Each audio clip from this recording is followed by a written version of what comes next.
Okay, so it's 5 in the morning, and I'm about to go on a 1,500 kilometers long trip from Belgrade, Serbia to Leverkusen, Germany to visit my sister. It's an EV road trip. We're gonna go with my 2022 model year Taycan Turbo S. So join me as we go on an EV road trip where we're gonna talk about this car. We're gonna talk about charging. We're gonna talk about some tips and tricks, stuff that I learned owning almost 2 years of this car and 4 years of owning EVs and 4 years of charging in European Union and in Serbia. So we're going to talk about the car. We're going to talk about a lot of stuff. We have 15, 16 hours ahead of us. And I hope you can hear me. I hope you can bear with me because this is the first time I've been doing that. I'm not a vlogger. I'm not typically doing this stuff, but I wanted to do this out of spec style, like Kyle from Out of Spec Reviews. And I hope you're gonna join me, and I hope you're gonna enjoy this as much as I will. So, without further ado, let's go. So it's a Porsche Taycan that I've been having for a year and a half, I think, and it's been great. It's been really great. We're gonna talk about it during the drive, and I hope we learn something new about this much talked about car, because it's been a car that people talk about a lot, about its depreciation and how much it's worth, and the battery and the range and the looks, of course. And maybe Porsche was talking about how this car saved them and then how they destroyed them because of the sales, which were honestly pretty great in the year 2019, 2020, 2021. And then the sales dropped, and maybe people started hitting it. But yeah, this one's a great one. I'm going to talk about the specs along the way. And yeah, it's 5 in the morning, and let's go and let's get to it.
You can see it's a beautiful morning in Serbia, and we expect great weather actually all the way in northwestern Germany and Cologne, Leverkusen.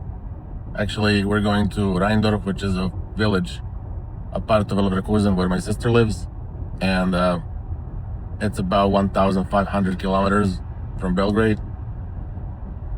I'm expected to have between 5 and 8 charging stops. They're saying 5. The Porsche route planner is saying 6 at the moment, but I know I'm gonna be driving more enthusiastically, so it's gonna be more than that. The whole thing with the Porsche Taycan is to drive as fast as you can, of course, under the speed limit. But we all know that in Germany you have unrestricted Autobahn, so you're able to go as fast as you can, and as, of course, while keeping safe. And that's gonna drop the range a little bit, so you're not gonna be able to hit like 350, 400 kilometers if you're driving 200 plus kilometers per hour. But you're gonna stop more often for a quick charging stops, and you're gonna be fine. So on this road, we're gonna go through Serbia, of course, and then hit the border, EU border. I'm hoping not to have any holdups. That's why I started going to a Friday and then very early at 5 in the morning, so to hit the border at before 7 a.m. And we're gonna go around Zagreb in Croatia, and then in Ljubljana in Slovenia, then go through and around a few mountain towns in Austria, and hopefully in the late afternoon, well, early afternoon, I hope so, we're gonna hit German border. So we're gonna go I think around Munich, and then towards Frankfurt on Main, and then far up north to Cologne. So I hope you join me. I hope I'm not going to be blabbering, and hope you can understand me, because I don't have any equipment and the mics and what bloggers have, just an iPhone and will just a good yeah, just some good mood to record everything and see how fast this thing charges, how well, what you can expect when you're driving a car like this. So what can I say about a car like this? Well, I've been wanting to drive a Porsche Taycan for a while now before I bought it, and I was driving a Tesla Model S before I got this one. It was a 75D with 500 something horsepower, and it was a 2018 model. I kind of liked that car. It was pretty big. It was pretty, it had space compared to Porsche Taycan. You had a lot of space in the front and the back, and the car is not bigger than this one. So Porsche is kind of like a tailored suit. You can you can fit easily, and you sit comfortably, and you're in your seat suited like an astronaut, basically, or like a pilot, and you're perfect there. But you cannot really jump around. Tesla is more like those old American cars when it comes to interior space. It's really something that you have to drive, and it's more akin to an S-Class, really. And this is more like a slightly smaller Panamera with electric drive. So it's a 2022 model year Taycan Turbo S, and it has all the bells and whistles you can basically check when you buy this one. This was a car that the first owner, I'm the second owner, and the first owner, I think he paid like 247,000 euros, which is crazy, to be honest. And we all know that the Taycans depreciated heavily. That the car in the first 2 years dropped over 65. I think about 65% of its price. Yeah, I was able to get it at around 100,000, and it only had 20,000 kilometers on it, and no issues, no repair damage. It was dealer Porsche certified car, and I haven't had any issues with it. I've done in Porsche Belgrade dealership, I've done all of those services, and how do you call it, campaigns for it. As we know, the Porsche have had some recalls in 2019, 2020, 2021. You know, they were fixing some issues because it's a first generation Taycan, but this is a year 2022, model year 2022. They had much less of those electric issues and everything that has been going on with it. So I've been happy with it, and the only thing that I did was I think change the oil when I got it in the brake system, and air filters and whatnot, and basically changed tires. I drove it for like around 35,000 kilometers. It has like 52,000 kilometers on it, which is around 30 something thousand miles. And I've been pretty happy with it. It doesn't have any issues, no creaks, no, it was basically as new and as from the factory as it could be.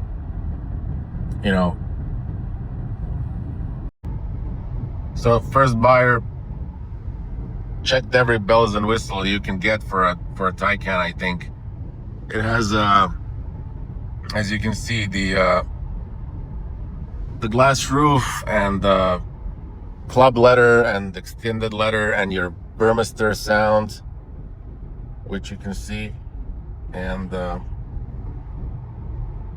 it has all you can have with the Turbo S, which includes rear wheel steering and the Porsche dynamic chassis control. That's an option, of course, but it has Porsche ceramic brakes, extended carbon on the outside, carbon trim on the outside, and he even paid like 700 something euros for the key fobs to be in the same Olea brown, truffle brown leather, which you can see. Heated and cooled seats, 4-zone climate control, second screen, which is only active if somebody is sitting here, and the wood trimmed. It's a real wood on both sides. So yeah, I think that the only thing that this is missing is the head-up display, which I wouldn't mind having, but I'm not really upset that I don't have it. Yeah, we're gonna go and have this first stop to pay for the road tax, or what you call it. And Serbia, we still have it. We don't have vignette system as we should. So we're gonna be going as fast as we can to get to European Union. So there's a charger over there.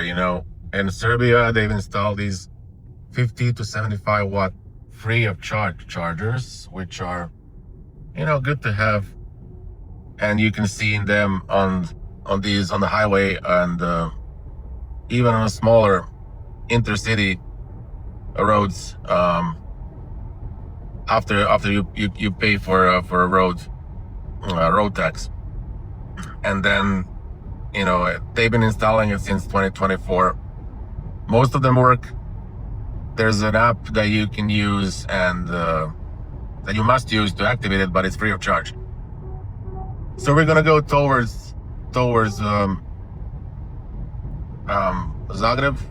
and towards the border cross, actually, and yeah, the first charging stop is in Slavonski Brod at the Tesla charger, which has been unrestricted from Tesla only cars just last year, at the end of last year.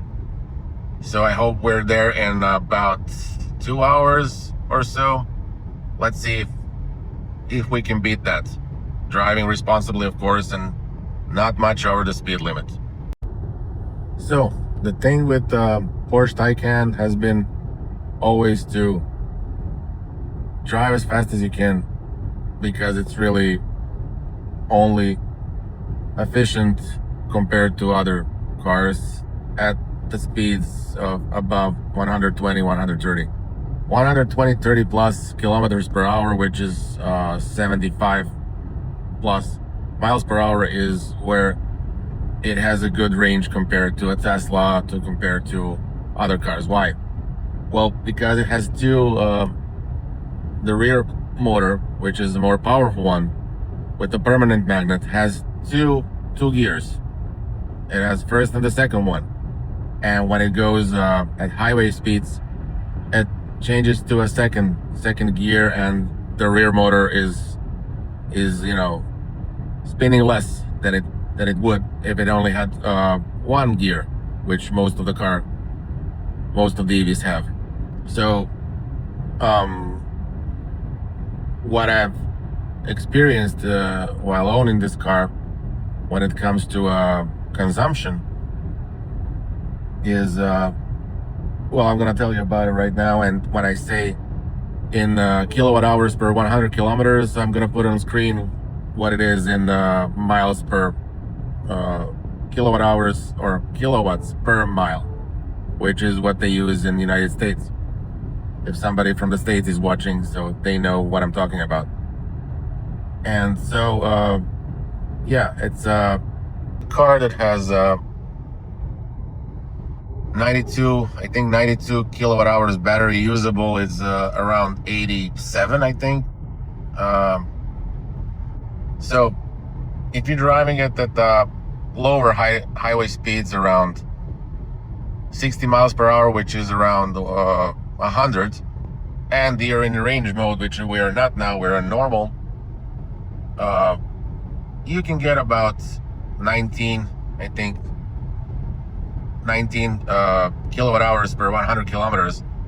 And at those speeds, you can hit about 430, 440 kilometers, which is around, well, I'll calculate it, but it's around 260, 270 miles.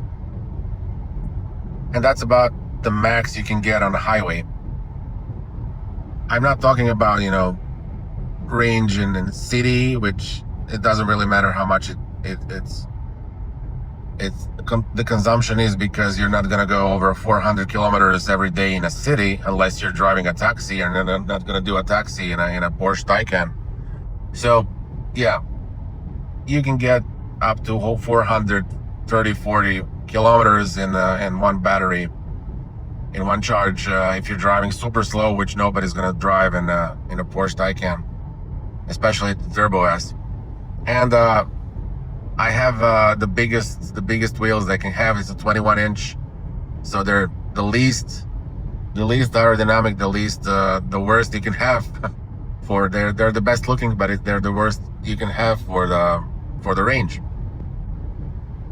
Yeah, this car is all about the way it looks and the way it drives, and less about maximizing the range. But you can be effective if you're gonna drive slower, which I'm not really right now. I'm going just about above the speed limit. And what Taycan does is it's gonna start, if it's colder, it's gonna start with the high consumption, showing high consumption in the 40s or even 80s when it's winter. And it's gonna trickle down. It's gonna drop down to what's really realistic when the battery gets warm. You're gonna want the battery to be sitting at 31, 32 degrees, which we are close to right now, and that's when the car is the most, the battery does its thing the best. I'm hoping to see 22, 23 kilowatt hours per 100 kilometers of consumption while I'm driving 130, 140, which is really good. It means I can go around 380, 390 kilometers between charges. But with the roads being under construction, and maybe I'm gonna hit some high traffic, so the consumption will trickle down. We will see. So the consumption is still going down. It's gonna go down to around 22, 23 kilowatt hours. I'm not in range mode. I don't like driving in range mode because the climate will go down on me, and it's gonna get warmer soon, so I'm gonna use cool seat as well. I'm gonna do this as realistic as possible because I don't want to be driving to maximize the range and minimize my enjoyment, really. So it's gonna be as realistic as possible. So driving through Serbia, especially Croatia, on this highway is the most boring part of the journey. It's just highway, it's going straight, nothing's happening, and yeah, I don't like that part very much, but the other part of the journey is gonna be a lot more fun, so I can't wait to get it. I've been driving to my sister and through Germany for years now. I know the road very well. I've been going through Hungary a few times, much more often through Hungary, and I've heard that there are some road closures and then you know, high traffic this time of the year, and this is gonna be faster. It's a bit longer, but it's gonna be a bit faster actually. So I hope I'm not gonna hit any traffic. I hope I'm not gonna hit many people on the border crossing, and I hope I'm not gonna share charging stalls with too many owners, EV owners. But yeah, it's not high season actually. There are not many people traveling right now, so I hope everything goes well and fast. So in 53 minutes, and we are already at the border crossing. So yeah, there's not many people on the road. The weather is beautiful, and I'm hoping I'm just gonna go through this border crossing as fast as possible. And of course, yes, as expected, I was hoping it won't be there, but it's the border crossing line is, well, it's not the worst that it could be, but it's not really great. So there's just one line, and they're doing those checkups for non-EU citizens, and it just sucks, man.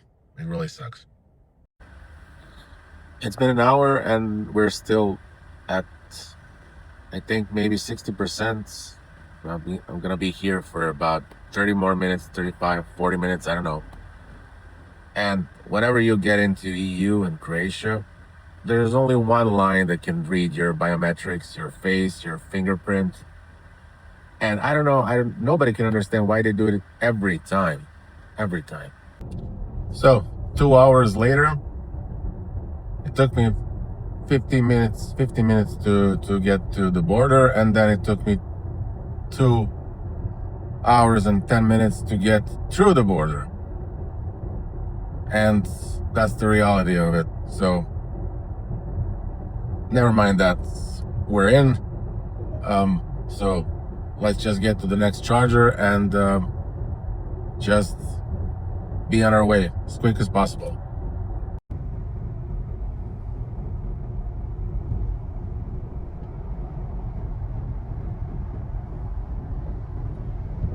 Next stop is Slavonski Brod. Actually, a Tesla supercharger, Slavonski Brod. We're gonna stop there for a quick drink, coffee, and continue on our way. It's about 80 kilometers to Slavonski Brod, so we'll be there in 45 minutes or so.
are coming up to our first charging stop. It's a Tesla and it's completely empty. I'm not gonna have to share anything with anyone. It's actually a V4 charger, the 4th generation charger. It's still 400 volts, so it's not gonna be able to peak at the 270 kilowatts. For my car, my car is able to hit a little bit more than 270, but yeah, it is what it is. So we're gonna have to, I'm just gonna pull up to the 2A or 2B, and yeah, let's see how it goes. We are plugged in, and I hit start charging in the app, picked up the salt, and we are charging. All right, gonna ramp up, I think up to 150, maybe something about that, because the charger inside the car has to split. It's 400 volts charger, so it's not gonna be able to hit all the way up to 270, but it's gonna be able to hit at least 150. And I'm gonna grab a cup of coffee and a snack maybe, and hopefully be on my way pretty soon. There's a Tesla Model Y pulling up the charge. So the thing about this charger, Tesla supercharger, is last year, up until some time, it was a Gen 3 charger and it would only accept Tesla cars. And other Tesla superchargers in Croatia would accept, one down when you go to the Adriatic Sea from Zagreb to the sea, to Zadar, for example. There is a supercharger that would accept non-Teslas. So when I was driving with this car for the first time, I did know that it would accept only Teslas, but it slipped my mind, and I had to find another charger. I was stuck here with 5 or 6 percent state of charge, and had to find. They are building Ionity chargers somewhere around here. I don't know. It's in a vicinity, and that Ionity charger was made more than a year ago, still not operational for some reason. And so I had to do it. I had to do it on the 50 kilowatt charger and stay there for like an hour and a half, which is crazy. And yeah, now we have this one for non-Teslas, and it works great. It's not perfect. It can go up to 140, 150, since it's still a 400 volt charger. But it is what it is. So right now we're not gonna be doing a deep charge. We're just gonna hit like 75, 80%. We've been here 12, 13, 40 minutes, 14 minutes. We're gonna go to Ionity in Zagreb and do a much faster charging there, and then head to Ljubljana and towards Germany. Okay, now we are going back to highway to an Ionity charger near Zagreb. We're gonna do a shorter stop there. We were here for 15 minutes or so. We did like maybe 55-60% of charge to the battery. It went to 140 kilowatts to maybe down to 108 near the end. So it's more than enough for me to rip it to the charger around Zagreb, which is in 185, 180, around 190 kilometers to a charger. So yeah, the road is still super boring, and I cannot go much above speed limits. I'm not gonna go breaking any laws here. And of course, when I enter Germany, we're gonna see what the Taycan is capable of in terms of charging speeds and in terms of performance on Autobahn. For now, we're just keeping it slower and just slightly above the speed limit, which is still tolerated here. Around 140 is tolerated, but you know, the GPS speed is a little bit less than what it shows here. So when it shows like 127, the real GPS speed is well, a little bit less than that. So yeah, we're gonna just take it a bit slower and then listen to some music. Hopefully the weather is gonna stay nice, and we're just gonna have a clear and open road ahead.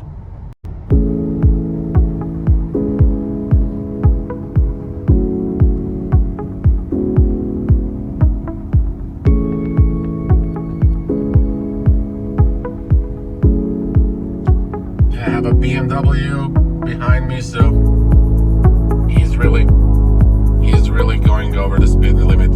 So yeah, just let him have it. At this point, I'm not breaking the law. Just enjoying the drive.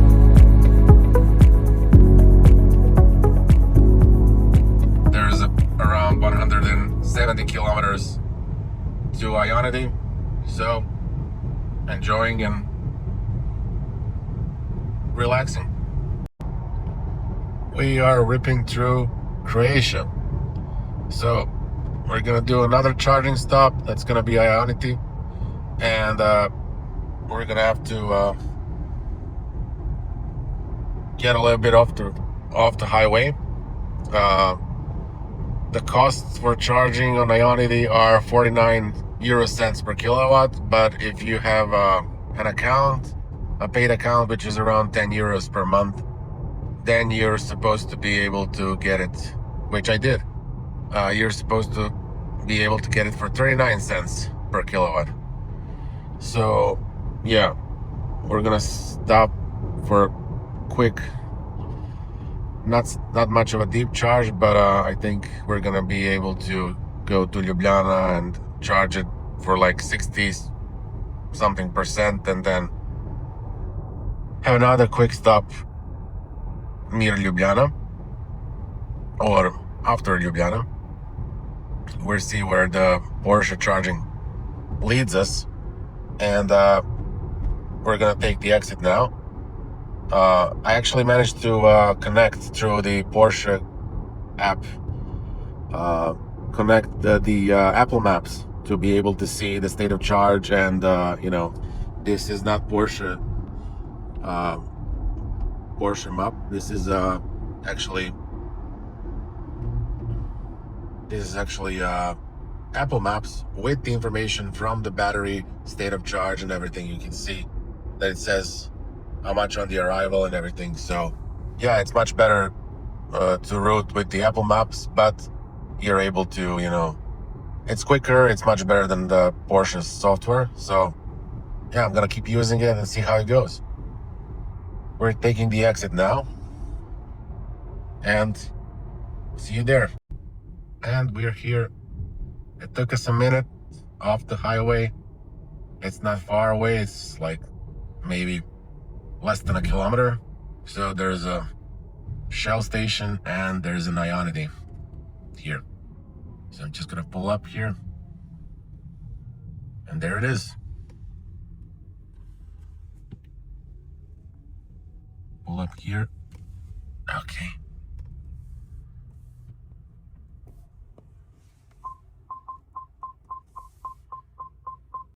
I don't know if we're gonna be able to plug and charge. Let's see if it works. Okay, we've connected it. Clicking sound. The payment was approved. And then we're supposed to see this go green. They're doing a handshake. Yeah. Okay, we connected to third time was the charm, because for some reason the first two wouldn't connect, and the third one, I mean the second one, but it was from the third First two were a failure and couldn't do a handshake, but this one is now ripping, and hope to get it charged up pretty quick and be on my way. This is Ionity station, but it's not particularly fast. I remember charging here and never be able to get more than 180 kilowatts, no matter what the temperature of the battery is, no matter how ready it was to supercharge. It was just really strange. So maybe it's up to, but even when I was here alone, it would never go up above. I even put my car in Sport Plus mode, which enabling the car to basically be very aggressive about cooling the battery, but it didn't help much. So it took a little more than 15 minutes or so to charge it, enough to get to our next charging station. And we're off to Slovenia.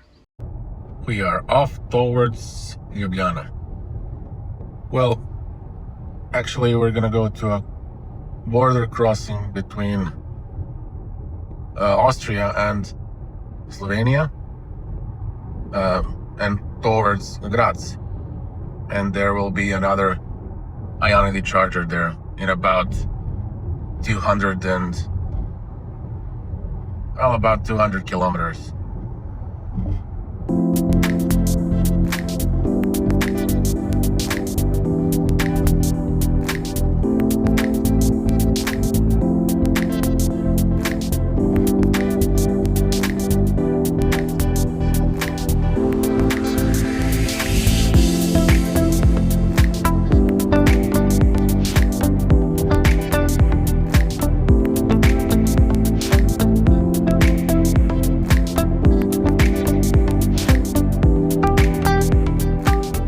We are now in Slovenia. So the roads are beautiful, the weather is beautiful, and you can really enjoy driving there through the mountains, hills and mountains, and obviously it's a perfect temperature, 23 degrees.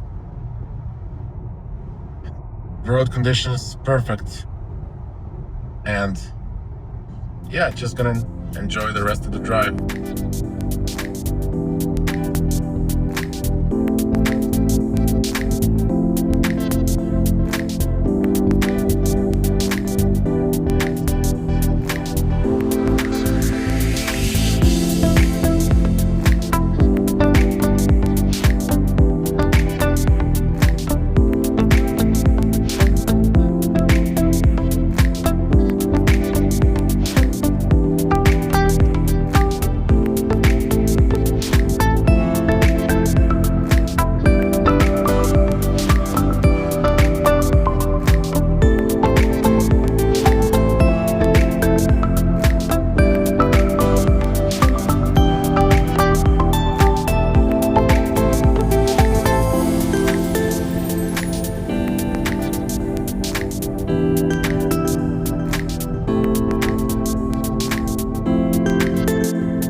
Are in Austria. Took me less than an hour to go through Slovenia. No charging stop in Slovenia. Yeah, the last one was in Zagreb. So right now we're gonna pass Graz in Austria, and in about I think 70 something kilometers, we're gonna go and charge at a station which is 360 kilowatts, and I'm gonna just show it real quick here. Yeah, this is the charger we're gonna stop at. So yeah, hope it goes really smooth. I have this Electroverse application that I can use to pay for various chargers. I don't need to download every single app.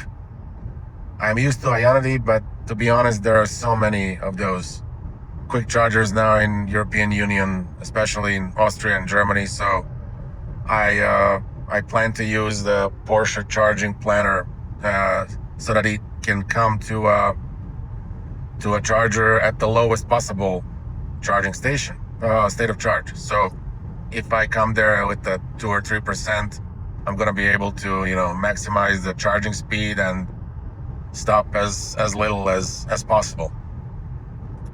The weather continues to be beautiful, and drive is just a pure enjoyment. So yeah, let's see how fast I can charge when I get to the charger. So let's talk a little bit about Taycan as a road tripper. Looking at this one is, as I said, it's a Turbo S with 762 horsepower. And if you drive it like you're supposed to be driving it, like at the highway cruise speeds, like 80 to 90 miles per hour or 140, 150 kilometers per hour, you're gonna have this consumption which is around 25 and 27.5 kilowatt hours per 100 kilometers, which means you'll be able to get 310 to 330 kilometers between charges. I mean, if you went from 100% to say 3-4% at the charging destination, you'll be able to hit 302 or 330 kilometers, give or take. Compared to a Tesla that I used to drive, which was a 75D, which was then unlocked to 90 kilowatt hours, and it had 500 something horsepower, so it was not performance model. It was just a dual motor 2018 Model S. It could go a bit longer. I think maybe 20 to 30 kilometers more than the Taycan if you're on speeds up to 110, 120, and also in a city where you go, stop and go.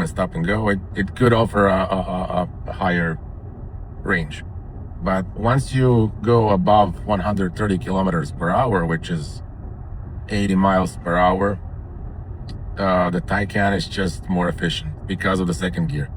Now, if you're talking about Autobahn, German Autobahn, unrestricted highway speeds, which is 180, 200 or more, you can get from, it depends on how crazy you're driving, but you can get from anywhere from 200 kilometers to 260, 70 kilometers, and you're gonna really be ripping it, and you're gonna have a great time while you do that.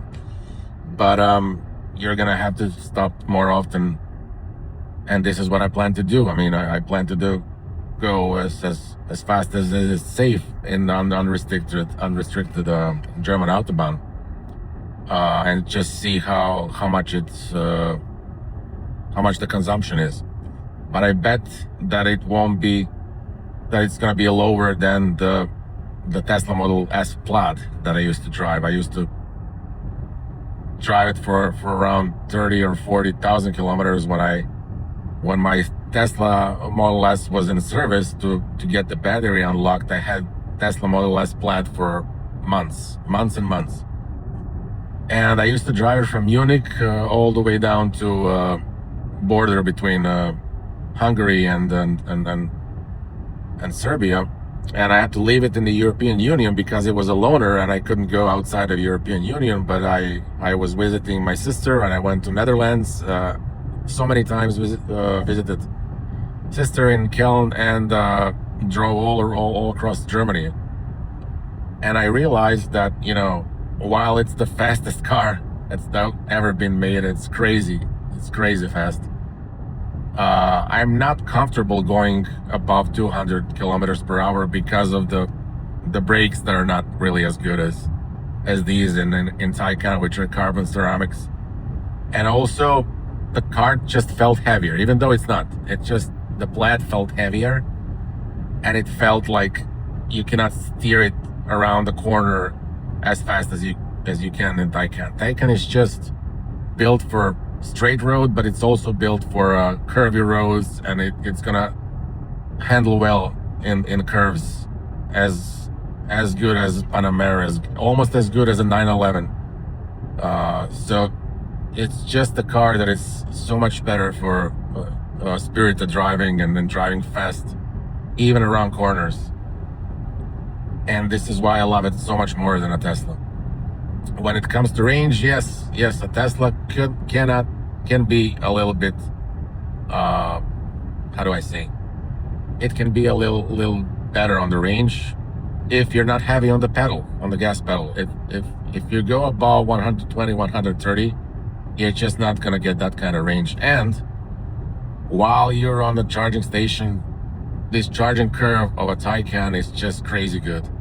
You can if you optimize the battery for charging, if you precondition it via the Porsche planning charging planner, if you're gonna go to a deep charge or a short charge, especially if you do a deep charge, it can hold above 150 kilowatt even at 85% state of charge, and it's gonna end at 95 at above 80 or 90.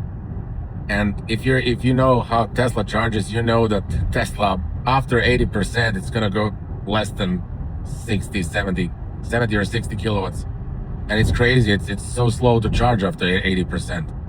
And I charge this Taycan so many times, even up to 100% when I'm on the road, because it's simply, if you stop to eat something, it's gonna fill itself up to 100% even before you're ready to go. So that's what I like about Taycan, the way it drives and the way it charges. Yes, the range could be a little bit better, but that's what the Taycan Generation 2, Gen 2 is for. It offers a little bit more range. Well, not a little bit, I think 100 kilometers more range and even more power. So yeah, I think that's my next car. But while we're talking about and comparing it to Tesla, it's just a no-brainer for me. If you're gonna get like a used Taycan for like 70 or 80,000, or a Tesla Model Plaid, it's just so much better. The Porsche is so much better. So this is going to be interesting, because what happened is I missed one charger. I went through Graz and under the road in a giant tunnel, very long tunnel, and I missed a charging stop. And so I entered and I was supposed to go back, but I couldn't go back because of the road the road was closed, the exit was closed, because they're rebuilding the road and doing a layer of the pavement on the asphalt on it, and I couldn't go back. And then it rerouted me to another Shell recharge, and now I'm supposed to come with 3 or 4% state of charge, which is going to be tight. And I'm driving in a range mode right now, because I don't like to drive in range mode, and I don't like coming with I like coming with low state of charge, of course, but if this charger is there's something wrong with it, I'm gonna be in trouble. But that's the beauty of EV road trips. You're gonna have to make do with what you have. But anyway, the Shell recharge sounds good. It's a good charging station, and I'll be there in about 50 kilometers. I have range for about 60 kilometers if I don't go crazy fast. So at least the road is beautiful. I'm so sad that I cannot go any faster than this. I mean, I could, but I'm gonna risk losing the battery. Anyways, I'm gonna speed up just a little bit so I can risk just a little bit more, but yeah, it's gonna be fine. See you at the Shell charging station. Car is saying please check range, so has to tell me, are you crazy? You're gonna find a charging station or not? But the charging station is in the navigation, and I'm supposed to come with a 5% state of charge if I keep it under 110, so I can go even faster. But I'm not gonna do that because the speed limit here is about 100, so yeah, I'm just gonna go and drive the speed limit, and we'll be there soon. Okay, so I came here to this beautiful town because I messed up twice, and I was rerouted with 3% state of charge. 3% state of charge. You can see the charger, fans, cooling, everything going on, and yeah, it just says that even if you messed up 2 times, which I did, it can get rerouted and just slow down and still be fine. It's not going to be the fastest charging because this is 150 kilowatts, but in 15-20 minutes I'll be able to ramp it up to about 70 or 80%, and then I'll be on my way.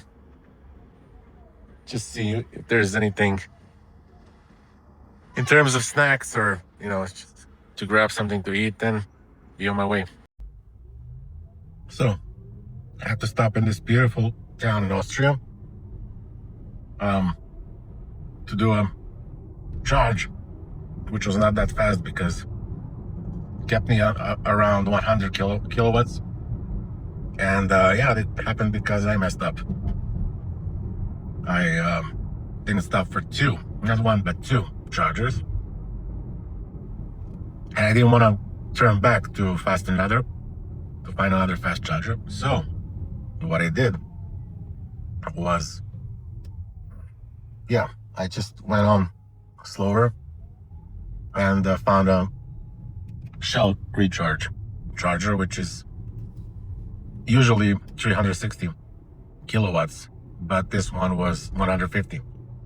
So yeah, sometimes you are looking at things and playing with software and playing with maps and doing stuff you shouldn't, and don't look at the road, and then you end up going on the slower charger. But that's besides the point. Anyway, I'm good. I'm on my way to a charger in Germany, which is ironically in 241 kilometers. So yeah, we are back on the way.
Oh my god, the final destination is right in front of me. Okay, now let's try and test a Porsche InnoDrive. It's it's a far cry from Tesla's full self-driving and even advanced steering. It's so much, there's so much lacking compared to it, but it can keep the track in up until I think 180 kilometers per hour, which if you're getting tired, you can just, you know, put it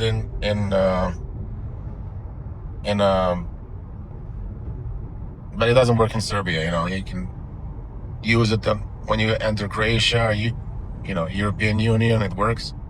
In Serbia, you can only get a full cruise control, and that's it.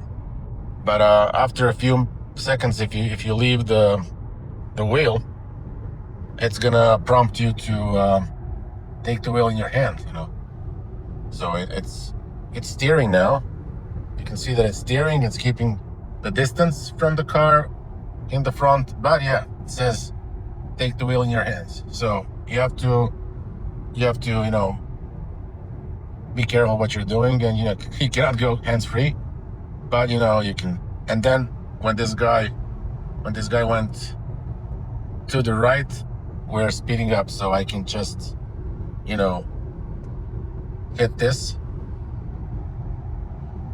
and go faster, and it's gonna steer for me.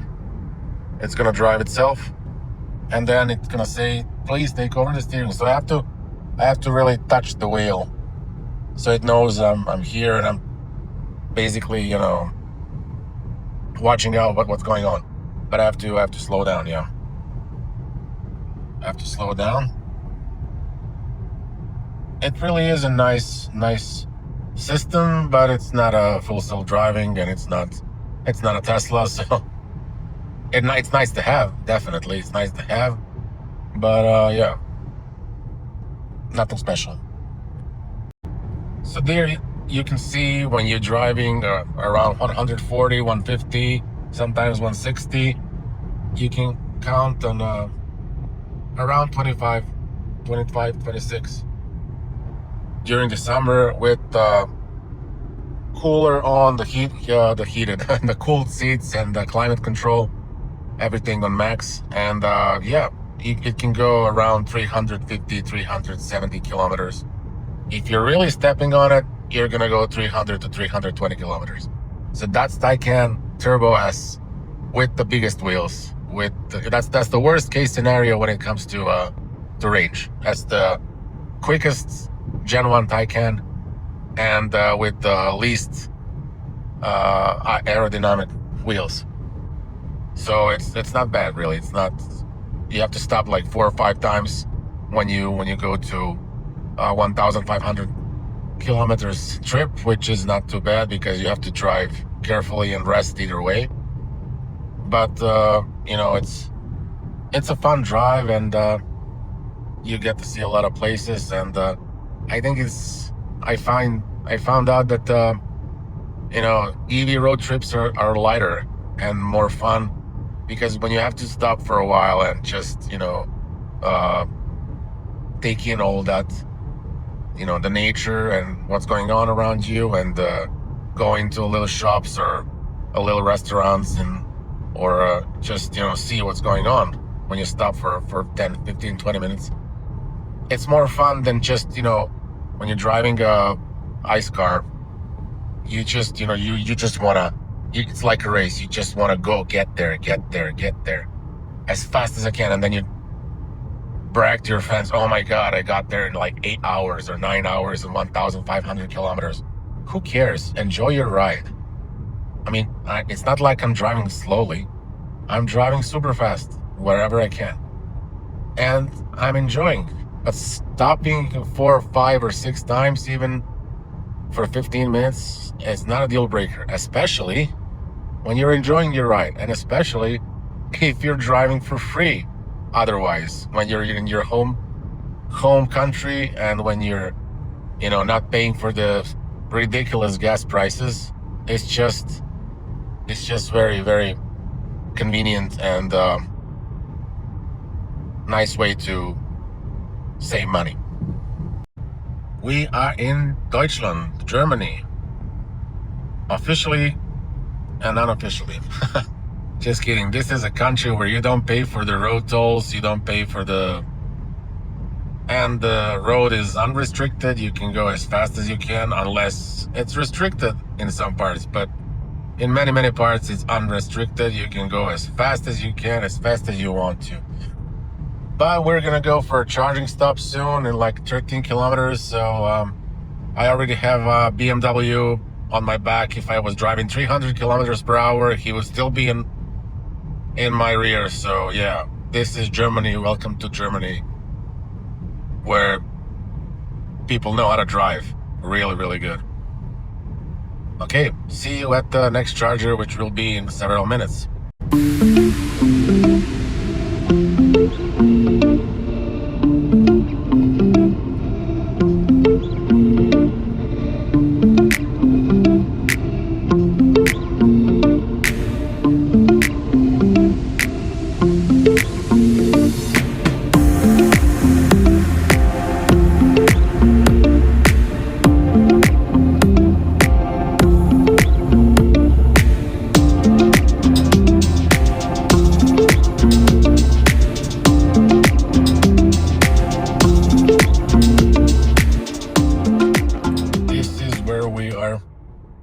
Doing our charging stop.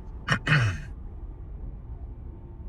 says right here Ionity. So yeah, it's there are a few chargers in here which you can pick from, but I think I'm gonna go for Ionity because they're I'm the most familiar with those, and can't beat those prices, I think. So that's gonna be it. I think they are further more down the road. Just follow that bus, the truck, and then you're gonna run into those. Yeah, right here. So we have a truck pulling up to charge, which is crazy. I never saw a truck charging before, but yeah, I guess it's the first time for everything. This is a two-hand job. So I gotta open this, take it down. Just, yeah, pull it up like that. It's gonna do a handshake. It's gonna go, hopefully, right away. Communicating, and it's gonna go green. Give it just a second or two. Come on. You're really, yeah, there you go.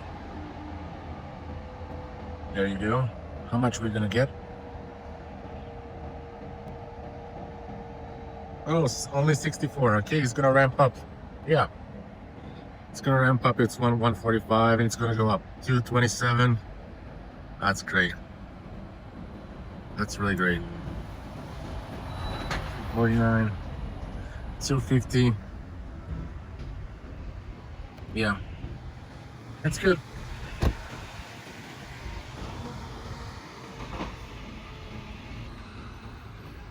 There's a truck charging. That's really nice. We have ID. What's that? ID7 and another truck. That's really crazy. These are 350 kilowatt chargers. So I don't. It's not really a strange thing to see a truck. So many of these. These are the Winfast. Yeah, the Vietnam-made cars. I've seen them when I was in Vietnam, and just 3 years ago, I think, I saw these cars. It was crazy. So, what are we pulling? We're pulling 250. Okay. I guess the temperature isn't really allowing it to go any further. It's 36 degrees, so it could go a bit higher, but it's not gonna go because it's very warm outside. It could go up to 270, but for now we're sitting at, oh, it's going down. Okay, 200. Yeah, the battery, see, it's going up. So let's hope if I go outside and turn the climate off, like if I put this off for a second, it's gonna be able to cool the battery down and just take this off, be able to ramp it up. Okay, I'm gonna go and check to grab a cup of coffee, and I'll be back in a few minutes. There, I was only able to grab a cup of coffee and go to the loo for a quick stop, and I'm supposed to go, and I didn't even drink my coffee. It's a double espresso. I need it, and the battery is already at almost 90%. So didn't have time to, as you can see, didn't have time to wash, clean the windshield, drink the coffee, and let alone eat something. I was eating at the previous stop, which was a slower charger, and then I snatched the sandwich. But yeah, this is already at 84%. It's a slow, and it's slowing down pretty much because we have trucks, we have high temperature, and yeah, it slowed down pretty much. But I'm ready to go. Just gonna drink the coffee and be on my way. So I'm gonna be on my way now, but just to check this, these are two trucks that are pulling. I think they're pulling the maximum out of this. Yeah, they are. They're pulling 350 kilowatts. So the maximum this is offering, of course, because they probably have batteries that are 3 or 4 times bigger than what I have. Still gonna be here for at least an hour until they charge the battery, because it's a truck. It's gonna pull stuff, and it's gonna have us about the same range as I do, but with, pulling a lot of weight behind them. So yeah, let's go get there on our way. Losing daytime, so let's be going. 90% state of charge, and we are off on our way. Oh, I better fasten my seatbelt and start this routing. I don't know if it remembered, because I was a fool that I closed my app. All right, yeah. Just gonna go with go. And it's, yeah. I have nobody there. We're safe to go, and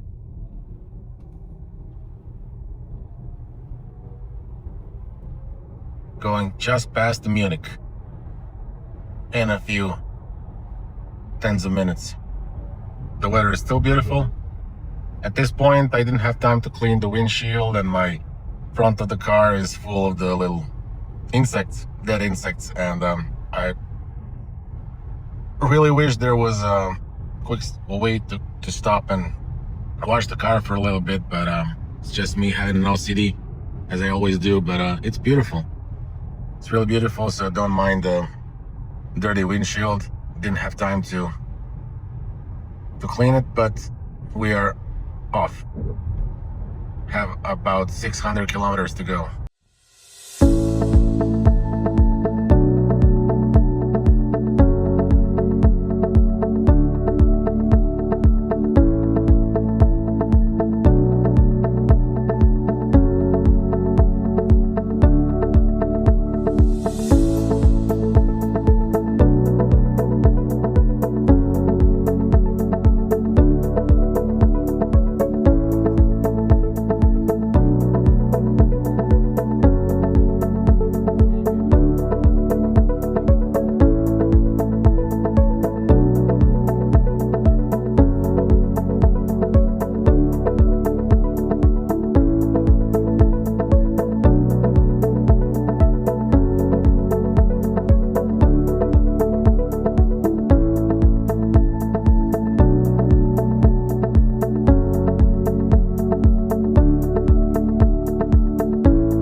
I've been driving, 30, 40 minutes. I think 40 minutes unrestricted. Just a few moments where it was limited to 120 kilometers per hour, and most of the road was unrestricted. And the first thing I want to point out, and everybody knows that, the Germans will get the hell out of your way. In Balkans, they're gonna be like, oh brother, if you want to go, where are you hurrying? If you shouldn't be going faster than what I'm driving, so I'm not gonna get out of your way. I don't care. And in Germany, no matter how fast you want to go, no matter how inconvenient for him it is to get the hell back to the right lane, he's gonna go. He's gonna get as soon as he can out of your way. If he's driving 250 and you want to drive 280, he's gonna get out of your way. He doesn't have any issues with you or whatever. He's not trying to be more macho than you are. He's gonna be like, yeah, hell yeah, just go faster. Good for you. That's what the Germans are all about. And the second thing is, I remember what Kyle from Out of Spec Reviews said. The Taycaners are crazy cars. I remember him saying the faster you go, the more efficient it is. And of course, and not in a literal sense of the word, of the sentence. Of course, it's not as efficient when you're driving, 180, 200 or whatever. It's not going to be as efficient as when you're driving 110 kilometers per hour. But what he meant to say was, it's more efficient the faster you go, it's more efficient compared to similar EVs. EVs, especially the SUVs, they get crazy range, especially like the new iX3 from BMW, or the new Mercedes GLC electric, or the new XC, the Volvo XC60, and they're limited. The Volvo is even limited to 160 or 180 kilometers per hour. That's the top speed. This can go 275, and yeah, of course, it's gonna burn battery very much if you go that fast, but it can go that fast. And EVs are pretty limited when it comes to speeds over 200, especially those SUVs. No matter how powerful they are, you have to beat all that air drag. So Taycans have a incredible air. They're slippery and they're very efficient, and they have this 0.21, I think, is the drag coefficient. So the faster you go, the more efficient it gets compared to other EVs, of course. And it's really true what they say. It's just better to rip as fast as you can, while of course being safe on the road and keeping your distance. And when there's no traffic, when there's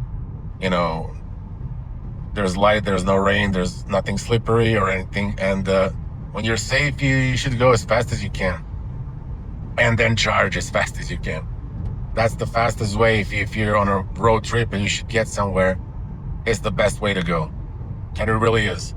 And I've been driving this crazy fast, and I have been only getting like 25.7. So if you calculate that with the full battery, I can still go well over 300 kilometers. And if you go 300 kilometers, you're gonna be two and a half hours. You're gonna be driving those 300 something kilometers. You're about to get tired, and you should get some rest. And you get some rest on a charger, where you stop for 12, 13 or 15 minutes to recharge from 5 to 80, 85, and you're on your way. So that's what I'm gonna do. But I don't know if it's always pointing me to Ionity chargers, and I wish it would let me go with a little less state of charge, but it's just pointing me to Ionity charger, which is too soon for me to stop. But I'll stop anyway, because I'm the only one driving, and I cannot get to open the map and search for other while I'm driving. So I'm gonna listen to what the charging planner says, and I'm gonna stop for for a few minutes to charge from 30% to 90%, and then be on my way. What it is, it's insane. It's beautiful. Driving.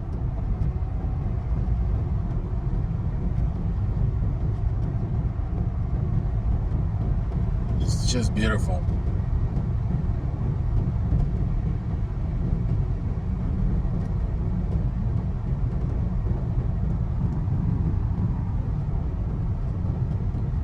Just beautiful. Unrestricted roads. Beautiful, beautiful roads. Beautiful weather.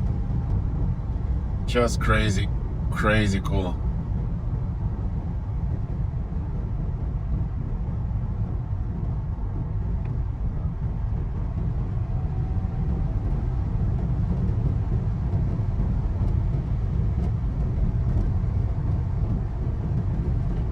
I've been driving an unrestricted road for 2 hours now. It's about time I get some rest. It's really, really cool. What a great day.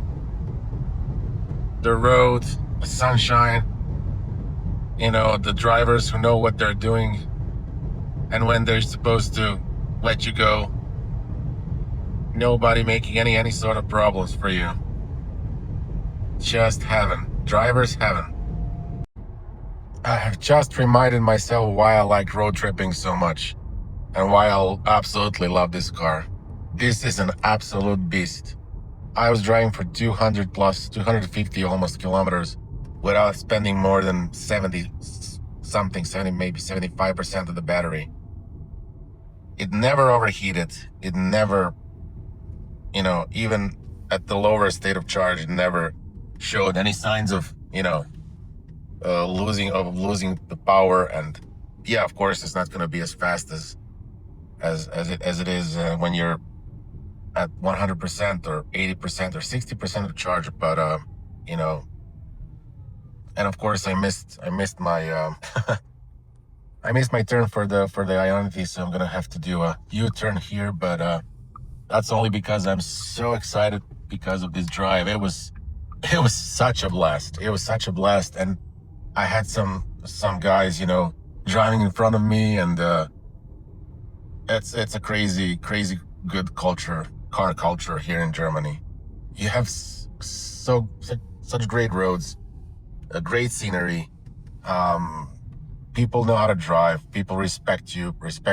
You respect them. So it's just an absolute blast to drive. It's good for your nerves. It's good for your, it's therapeutic. I think it's better than going to visit the shrink, I think. So yeah, there's a Ionity charger. I was worried for a second that there wasn't any way for me to get there, but no, everything's fine. Here it is. I'm gonna just go there and charge it up real quick. These are 200% max, 200 kilowatt max, and these are the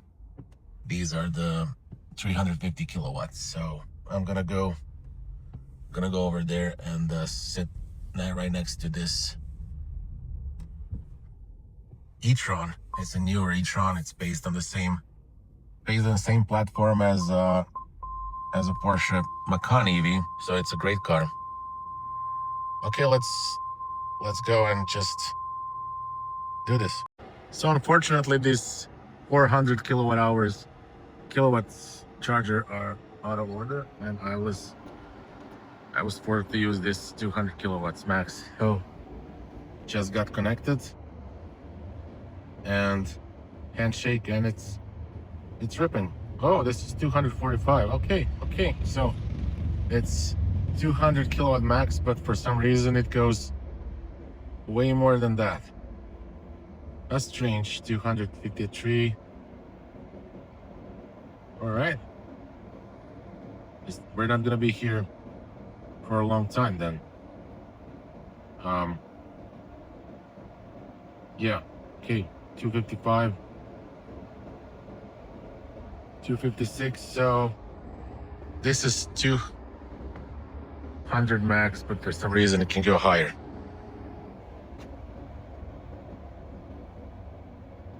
All right, 260 almost. So yeah, let's catch a break and see if I can get this windshield cleaned. This is just unbelievably awesome. You have 4 lanes, you have sunset. I just passed 2 guys in a convertible BMW CLE. It's a brand new one, and they're just so, top down. They're right behind me. I'm gonna let them pass me. It's just an incredible car culture. Both of them smile on their faces, and it's just pure enjoyment. Really, really awesome. Yeah. So these are the guys I was talking about. This is just awesome to see how much these guys love their cars, and it's just so great to see. It's 25, 26 degrees outside around Frankfurt, Germany, and people just enjoy themselves here, it seems. It's great to see, it's great to witness.